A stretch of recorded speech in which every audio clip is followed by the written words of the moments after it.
Hey there, it's Kristen, and I wanted to share with you my Soulscapes adventure journaling process. If you've been following me on Instagram, you've seen my layered landscapes, pages, and journal. I'm I am now calling it Soulscapes Adventure Journaling because I'm kind of taking those images to the next level and doing some self discovery work with them, which is what I tend to do with everything anyway. Everything becomes an oracle. So I just want to show you my process. But first, I just want to do a walkthrough of my journal with you. And then I'm going to explain kind of how I've started to use these pages. So first of all, I'm using a book that I have altered. So I just took a book that already had a nice hardcover.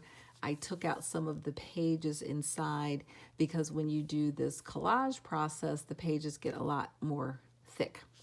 The altered books are very new to me, so this whole process was new. But I just want to take you in for a quick walk through, flip through of the book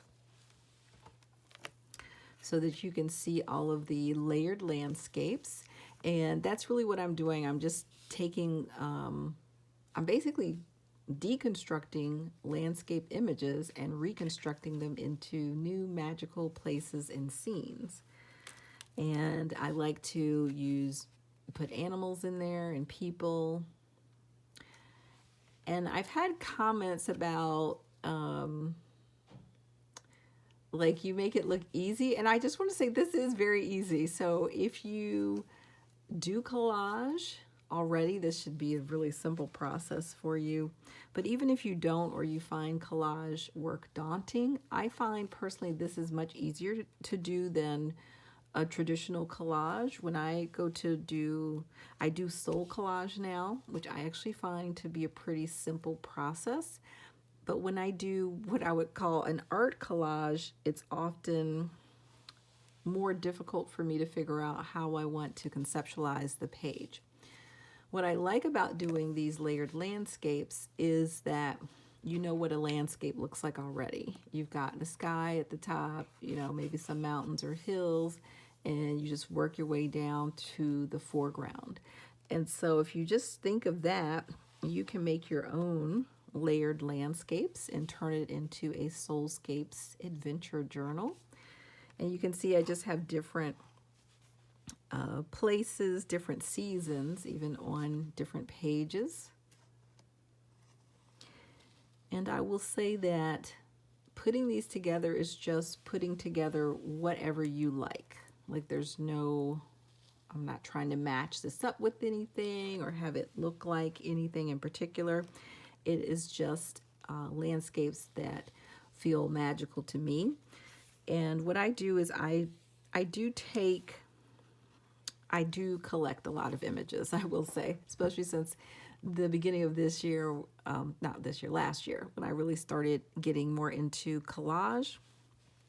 I have a lot of books now, a lot of images now, and so I store these different things into bins. So I usually store the background and like the mountains, the stuff that's at the top of the page, I'll store that in one bin, and then the things are at the bottom of the page in another bin, and then I might have the focal points in a separate little bin, and then it's easier for me to pull these things out.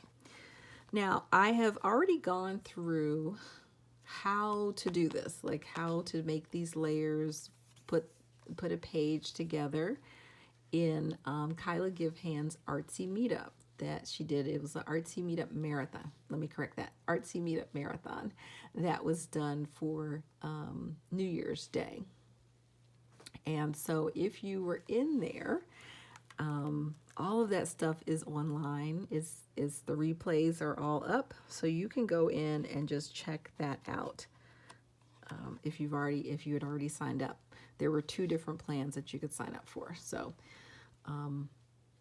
my lesson is in there. But even if you did not take the lesson, like I said, just think about what magical places and scenes would you like to see. And you can do this really in any way that you want. It could be surrealistic, it could be more abstract. I tend to do more realistic things, I think. You can just use torn paper. You can use up your paper scraps.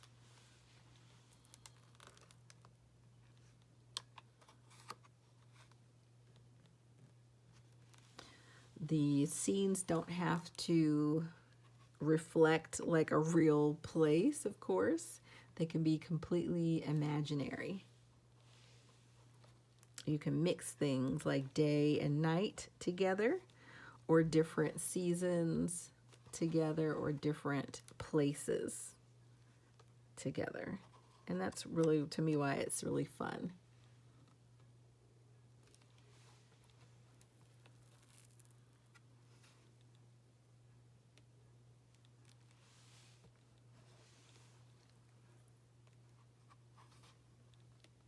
I also like to incorporate just paper, like just different paper textures and things like that. Not necessarily something that is necessarily from a landscape per se, but just different papers.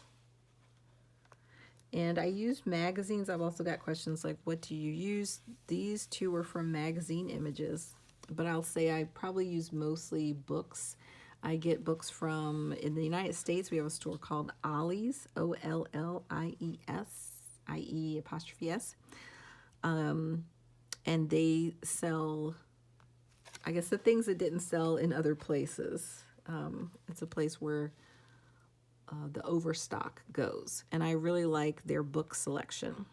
I also use thrift books, which is online, and I can get a lot of thrifted books, used books there that are coffee table books, photographic books, things of that nature.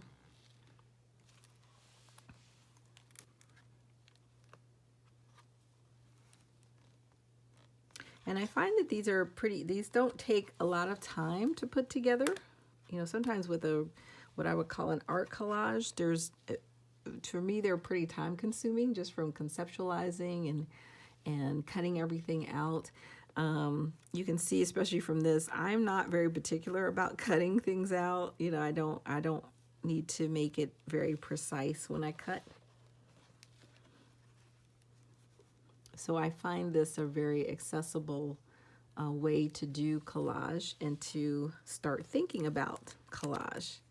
And this is my last page. So this may be the only journal I've actually finished the whole thing. And it's just really because I love this whole process and I found it easy enough. For me, it's also, if something is too difficult, I get bored with it pretty quickly. So that is the end of the journal. I'm still not sure what I'm going to do with the covers, the back and the front.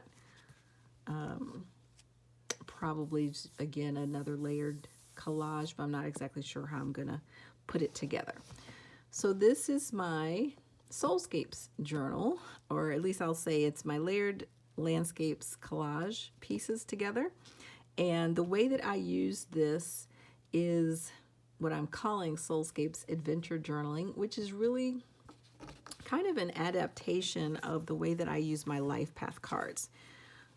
So these are cards that I made many years ago. This is one of the first decks that I made. It is still available in my printer studio shop, and I'll put a link in the description for you. And these are cards that I made with different paths. And so you can see a snowy path, path with water, a dry path. So paths in different places, paths where you might encounter someone, paths going into dark places, paths showing nighttime or daytime, paths inside, indoors, and paths outdoors. So it's just a wide variety of paths, and you can really use them in any way that you see fit. You see there's no words on the cards. They were really meant to do some path working or some kind of intuitive journaling where you pretend like you're stepping into the path or into the scene, And then you can just say what you might imagine to be there. And for this deck, I have it's just a brief guide that is in the freebies section of my website. Again, I'll put a link. And it has some different exercises and ways to use this deck. There's no guide that's like, here's the card for this. The cards are numbered. The numbers are mostly for if you want to keep track of your readings. You know, like today I picked card 34, and card 34 keeps showing up. But really, I didn't want any words on them because I want you to just have this space where you can just step into the image without any, outside words that are influencing you. So I have a guide, and I'm just going to show you a couple pages. So it's something that you can download. Adjust my light a little bit. And one of the pages in the guide for the deck gives you some of the life path card symbols. And these are just my ways of interpreting some of the different things that you'll find in the deck, like benches or a bridge or fog, mountain, mud. How would you interpret snow or stairs or a tunnel? So this might be a really good guide for you to use with your Soulscapes journaling as well, because when you create your layered landscape page, you might have some of these things showing up, some water or a vehicle or a house. You saw a lot of these things in my flip through that I just showed you. So this is one way to think about what you've created symbolically. The other thing that's in here in this guide is a meditation exercise, which is kind of the reason why I created the deck, was so that you can journey into the deck and kind of meditate with it and do some journaling around it. And so if you think about the question, what path am I on? Here are some different questions that you can ask yourself about the cards when you see it. So what path am I on? What kind of path are you walking on? Does it seem pleasant or unpleasant? And basically you just imagine that you're stepping into this scene and you're answering these questions. And I also have some insights here. And I always say take every insight that I have, with your own discernment, because you may also have some really unique and fabulous ways to interpret these different questions. So I have, for example, the question, what's at your feet? Is the ground difficult to walk on? However you respond to that, it's reflecting your foundation. What are you standing on right now, figuratively, in your life? Are you standing on shaky ground, or do you feel like you're on a really stable foundation? And so you can use that with this deck, my life path cards. You can also use it with your Soulscapes journal. And so the way that I have started working with this is through a method that is basically Bibliomancy. So Bibliomancy is when you open up to a page in a book at random and you read like the first thing that you come to, and that gives you some sort of insight or messages. So I kind of do the same thing where I'm just turning open a page, and my eyes might rest here first, or on this page first, or I'm coming to the book maybe with a question, and I open up a page, and it's just whatever I focus on first, whatever catches my eye first. And then you can work through this meditation exercise with that particular page. So I've been doing that for a couple of weeks, and I'm getting some really great insights, and it's working really the same way that the life path cards tend to work. And I just want to go through a page that I did recently.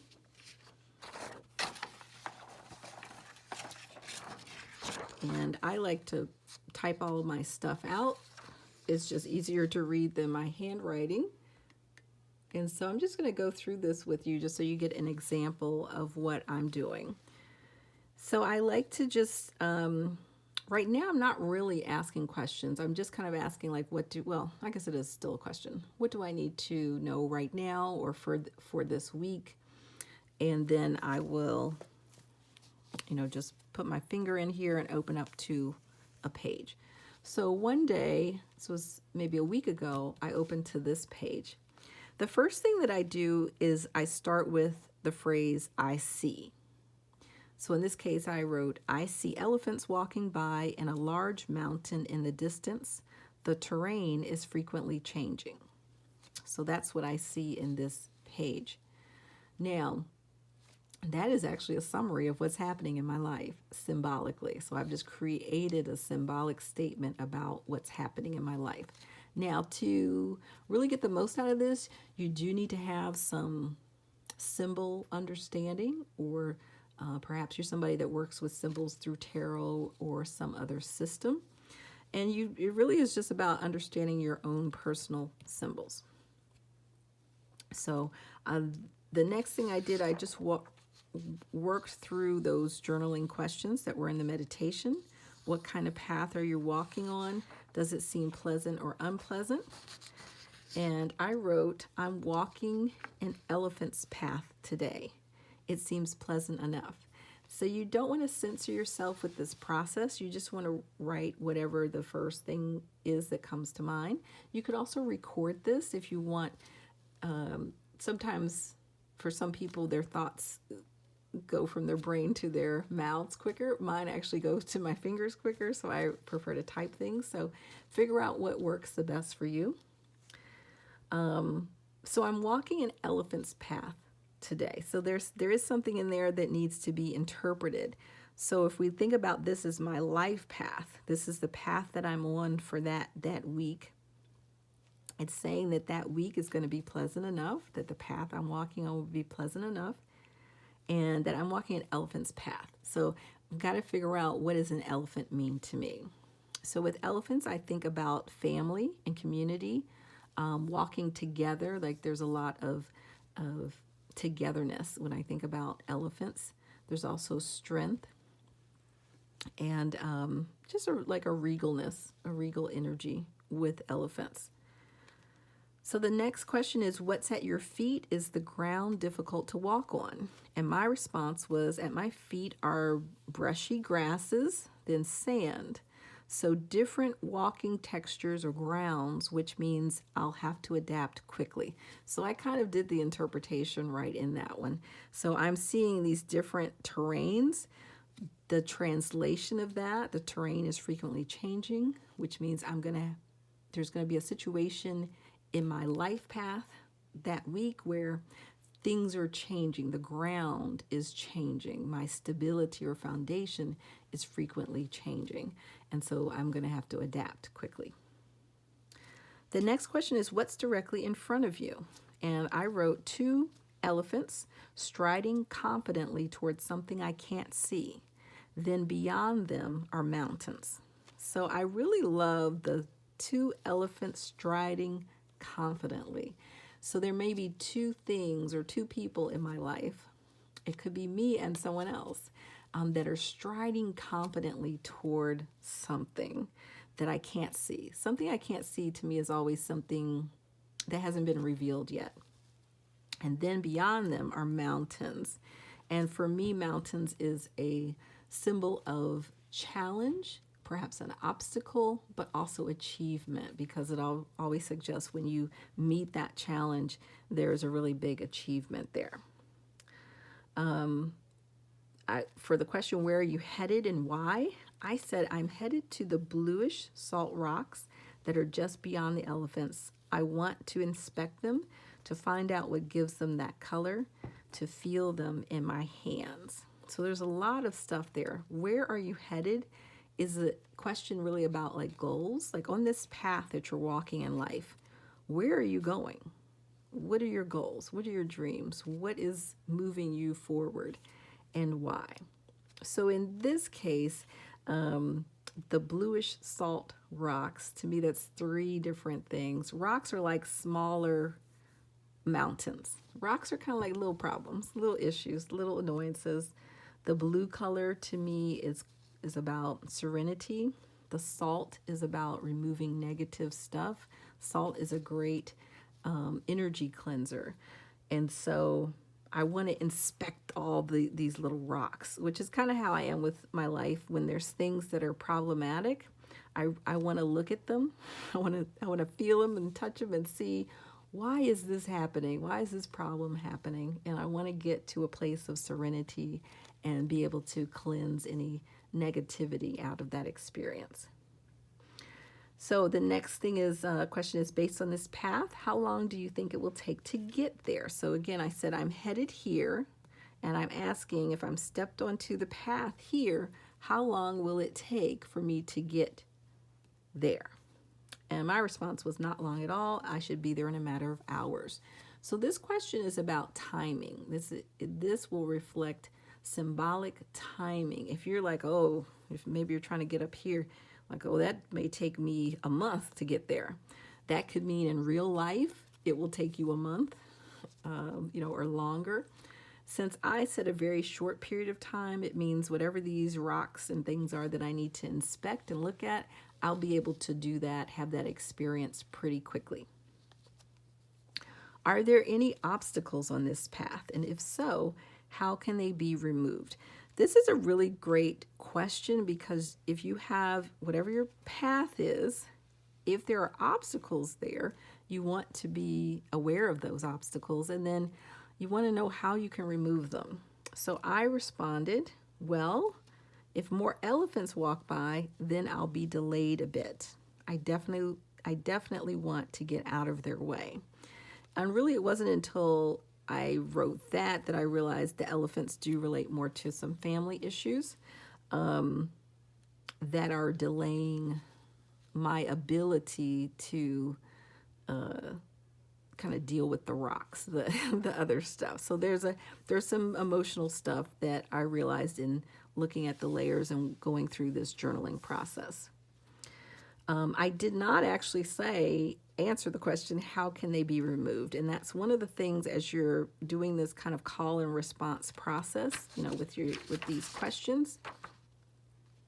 If there's questions that you avoid, like you don't necessarily do it on purpose, the things that you don't mention are just as important as the things that you do mention. And then the last question is, what's beyond what you can see on this path? And by that, I mean, like, I can see this set of mountains back here. So the question is like, what's beyond that? And I just wrote, there are just mountains and mountains, and maybe a small city after that. So mountains and mountains means more issues, more challenges, but also more potential for achievement. And then maybe a small city after that, which can also bring us back to family and community. So that's just an example from my journaling session of how you can use your layered landscapes page. And like I said, what I'm calling now a whole soulscapes journal. And it's soulscapes because we are really tapping into our soul now when we use these pages. We were tapping into it when we created the page, but a lot of times we make things and then we just turn the page, make something else, turn the page, make something else. And we don't really stop to examine what we've made and why we've made it. So this is just a technique that you can use to help you do that. And I wanted to do a really quick, this is not an unboxing, but it is a open booking because I got this book. I'm often asked, where are you finding these images? So I mentioned Ollie's thrift books. And I just wanted to show you this because I think it's also important for me to show you what kind of images I typically look for when I'm doing this. So when I'm looking for layered landscapes. It doesn't mean that you have to. I'm opening up this book. I just got it at Ollie's. You can see it's just $7. This is Lonely Planet's Atlas of Adventure. And there was one there for me to look at. I did not buy this sight unseen. So I do like to see, are there potential landscapes in the book. And for those of you who are sensitive to people deconstructing books, this is probably the time where you should go. I'm not actually going to tear anything up, but I might tear out some pages. So if you're sensitive to that, yeah, I might do some tearing. So, for example, this page right here would be a really great one. I like when there is a landscape, a picture where it looks like there's an entry, like we're entering a particular area. And water is always great. These kind of trees are difficult to cut for me. But this background here, I think would be really, really easy to cut. I won't tear anything right now since I'm just going through it. But I'm just looking for images that have really good like foregrounds, backgrounds, nice skies. And I do like for them to be a certain length, like I prefer them to be across the whole page. Something like this. Rather than just a really small picture like this one. But you can just make a smaller version of your Soulscapes journal, just like a little miniature version.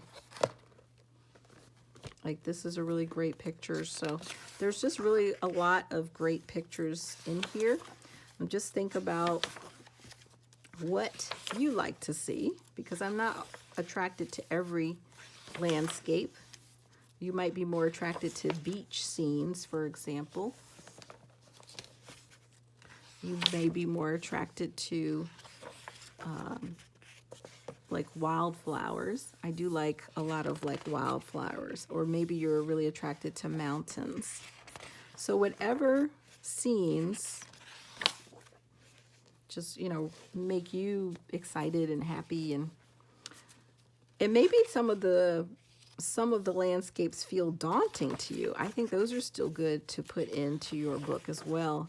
I kind of started at the end of my journal adding some things that I felt were more shadow landscapes. So don't be afraid to put in places that you don't want to go or things that you don't want to do. Because if you move to that page, if you pick that page out, it might be showing up to share some shadow imagery with you. Look at this one with the bears. And then, of course, if you all do soul collage, there's also some great images in here, a lot of really great backgrounds as well. This is a really nice one. I like the sky here, and I also like, I could cut out right here and include them in there in that scene as well. So you're just looking at different layers.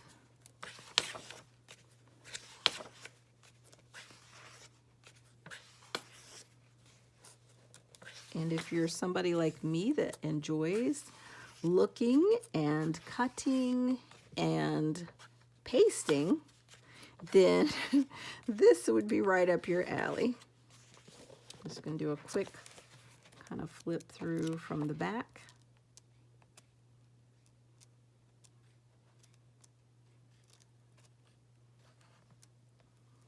Because I think the next one I'm going to make is a smaller journal. Just because I have quite a few images that are just a little bit smaller. They're not quite, you know, this wide. A lot of images that wouldn't fit into the size that I just made. So you can always just make something that is a little bit smaller. So this is a book that looks like I'll have a lot of really great images in it. So I hope that gives you a sense of my Soulscapes adventure journaling process and a little bit of information about how to make a layered landscapes image. I will be, again, linking my life path cards in case you haven't picked those up and you want to pick those up. And you can also get, this is just 2 pages from it. I don't remember how long the whole guide is, but there's a lot more exercises and spreads in that for working with the deck that may also help you to work with your layered landscapes pages. So I hope that was informative, and I hope that answered all your questions. You can always leave a question below. And if you want to know more, at this point, I don't know what I'll be doing next with this concept. I say follow me on Ko-fi and also follow me on Instagram. Those are usually the places where I share what I'm doing next with every project. Thank you.